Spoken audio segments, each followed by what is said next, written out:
Alright, Diablo 4 players, the brand new Season 7 powers. Let's go over all of them and their special effects and kind of how it works. So as far as we are aware of right now, you can select 6 powers. It seems like there are 5 purple powers that you can select from, and then you can just select one of the orange or red power. Specifically, those should be the more powerful ones. These also can go up to 20 different ranks, and as you increase the rank, some of these numbers may subject to be changed because this is like not final here, but for the most part, this is basically what the end game is going to be about as far as the seasonal mechanic. You're going to rank up your powers to get more numbers. There's also going to be a few other buffs, but this video is not going to be covering like the new powers that you're getting from specifically any of the aspects. It's just going to focus in on the seasonal power. That's the point of this video. There's also these brand new occult gems that will be coming out, but I want to start off the video by going over the gameplay of the ones that we do have. They show off 4, so let's go and check out those in the gameplay form, and then we're going to go over in depth on what every single power does. So for starters over here, this one is going to be the Poison Frog Servant. So some of them have a summon tag, hoping that this could work with any of the bonuses to minions or summons. It could be a thing, but a lot of these will do its own flat damage. Some of these will group up the enemies or pull enemies in, and it could also block damage. So these aren't just all number ones. They have some sort of utility too. So even if your build may only scale, let's say cold damage or a core skill, which is a very relevant thing when you're looking at the Paragon board in Diablo, well, you're still going to be able to maybe build your build in a different way, and you can try to go and build into just X damage, right? Or maybe even crit if these can crit. Some of these are skills that already exist in the game.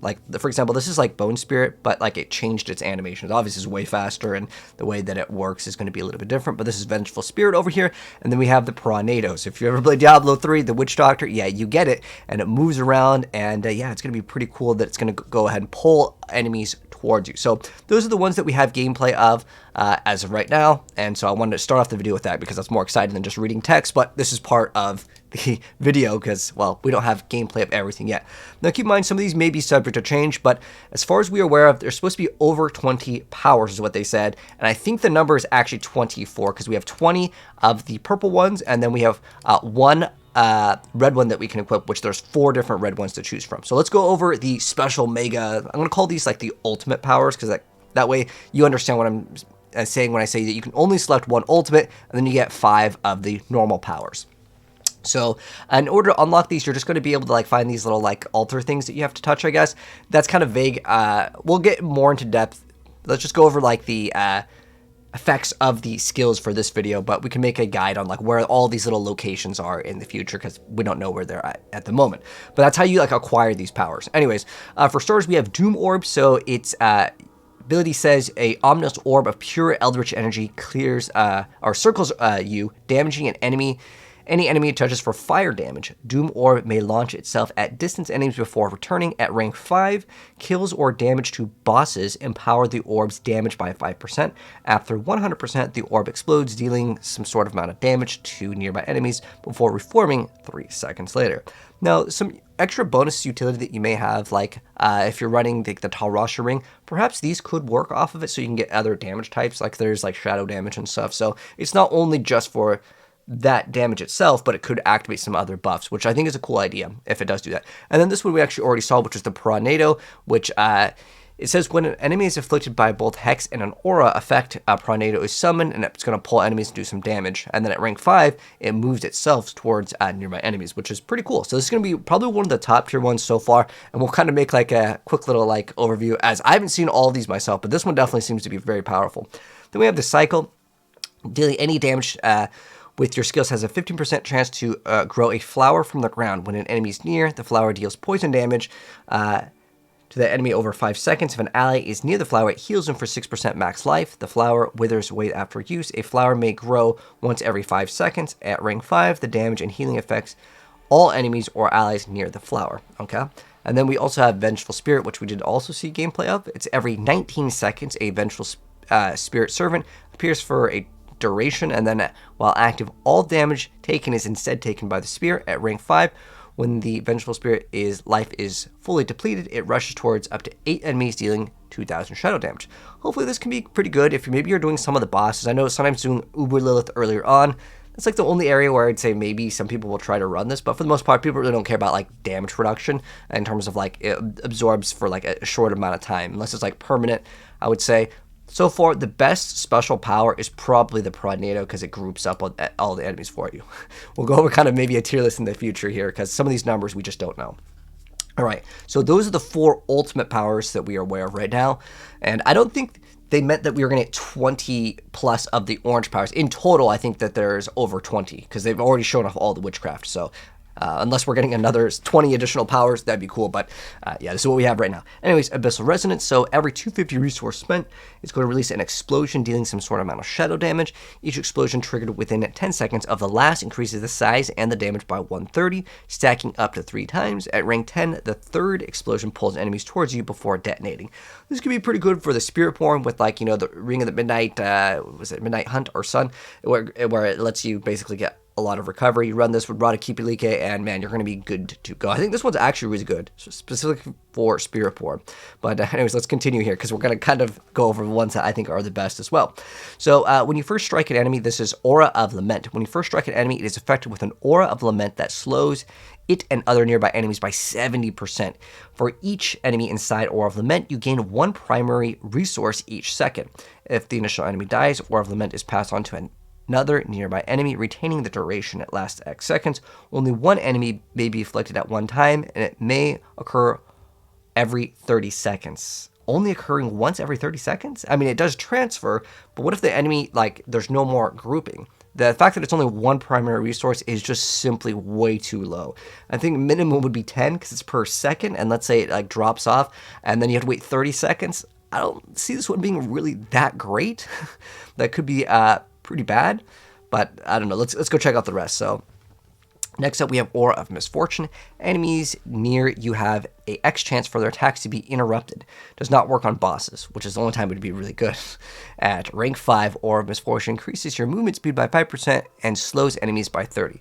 So this could be kind of good, just to slow enemies by 30%, just affects them by crowd control. Not that bad. I'm gonna like mark that one as like okay right now, and then we'll continue on and we'll replace it if that's not that great. Next up, we have Aura of Siphoning. So we control an aura that of decay that deals poison damage to enemies every second. And rank 10, each time an Aura of Siphoning deals damage, you are healed for 1% of maximum life. So it does activate some poison. I don't know how much poison damage you can get, but if you're playing maybe Rogue or there are some Spiritborn builds that have to deal with poison as well, so maybe you can consider running at that. There's even Druid stuff like some bonuses depending off if the enemy is poison. So this could actually be pretty good for Druid, getting one of the passes on the Paragon board. It's like if 3 enemies are poisoned, you get like a X multiplier, so that could be like okay maybe for that. And then Aura Specialization, the size of your aura effects are increased by X at rank 10, it's going to increase the critical strike damage by 50% against enemies inside your aura. Okay, so it's like 50x crit damage. That one's like pretty good over there. And then next up, we have the Breath of the Coven, which says dealing damage or applying a crowd control effect with any of your witchcraft effect increases your attack speed by X amount for 10 seconds. Stacking once per unique witchcraft effect. Witchcraft effects are Eldritch, Psych, and Growth and Decay. At rank 8, you get 40% lucky hit chance, while bonuses from Eldritch, Psych, Growth, and Decay are active at once. Okay, if we can reach all the requirements, this one could be okay. I mean, if you get maybe like 30%-ish attack speed, I don't know what the number is, but minimum is going to be 10%, right? So let's go mark that one as like not that bad. And then Decay Augment, so your Witchcraft effects deal X of the damage dealt over 5 seconds. The damage type is based on your class. At rank 10, when your damage over time effects exceed 85% of the target's total life, they immediately die. This could be good for a lot of things. I'm wondering how that's going to work when you also have that thing where like if it exceeds their HP in damage, they instantly die. I don't know if this will do any weird stacking with it, but if you're running a dot build, this could actually be pretty dang cool. Next up, we have the Fire Bat Servants. This is actually another Witch Doctor skill from D3, right? So a deadly swarm of fire bats swarm enemies every 2 seconds, inflicting some sort of fire damage over 1 total attack. At higher ranks, enemies are stunned for 3 seconds after being hit 5 times by your Fire Bat Servants. Okay, so it's every 2 seconds, so that would take 10 seconds, right? So after 10 seconds, you get a stun. I don't know if that will be super useful, because you can play builds like Rymat, we just group up all the enemies and just pop them all and stun them also. I don't know. We'll see. Next up, we have Grow. So after casting an ultimate skill, your servants, minions, and companions are empowered with dark magics, growing larger in size and dealing X bonus damage that lasts 15 seconds. At rank 11, your servants, minions, and companions gain 100% critical strike chance while enlarged. Again, this is actually pretty cool. It's mostly numerical stuff, but I like that idea of them also growing larger. We'll have to wait and see how big you can get them. I don't know if any of you guys have played Diablo 3 when they had that glitch with the was it the tall man's finger with like Barbarian with the Immortal King set. That was a really fun thing. So hopefully that will come back, although that was like a crazy bug. Next up though, Hex of Flames. Lucky hit, you have a chance. X chance to apply Hex of Flames. Hex of Flames deals some fighter damage each time you deal damage to the target. Oh, this could actually be pretty good with like some of the Jaguar basic skills. Like that thing hits like a crazy amount of times. So if that 1600 like number can be increased, this could actually be really OP with Spiritborn, because that as far as more of that like hits the most amount of times in the game. Now it doesn't do crazy damage, but obviously if you're just using it to apply the damage, that could be pretty good. And then it says Hex of Flames explodes, dealing when you land a critical strike. Okay, well it's not that hard to get crit in the Spiritborn builds, so that could be something to consider as well. Next up, we have the Hex of Shattering. Damage done by your Witchcraft effects afflicts enemies with the Hex of Shattering, causing them to deal X reduced damage for 5 seconds. At rank 8, when any Hex effect is applied to Head Rotten, which is like the new enemy type, all damage will be guaranteed critical strikes for 5 seconds. Then we have the Hex of Whispers. Dealing damage to an enemy afflicts them with Hex of Whispers that deals X shadow damage the next time damage is dealt. Afterwards, Hex of Whispers will jump to another enemy up to a maximum of 6 times. Hex Whispers may only be applied once every 5 seconds. At rank 7, after bouncing onto 6 enemies, the Hex bounces back to you, granting Fortify and removing all crowd control and negative status effects. So that's kind of cool that it removes it, but again, that's like kind of RNG if it's going to like register. But gaining Fortification on certain classes and builds that normally don't have Fortify, or that can drop a certain skill for it, I think that could be kind of cool utility. And then we have Hex Specialization, increases the potency of your Hex effects by X. At rank 10, increases the critical strike chance by 10% against enemies afflicted by your Hex effects. There's a lot of crit in here, which I've noticed.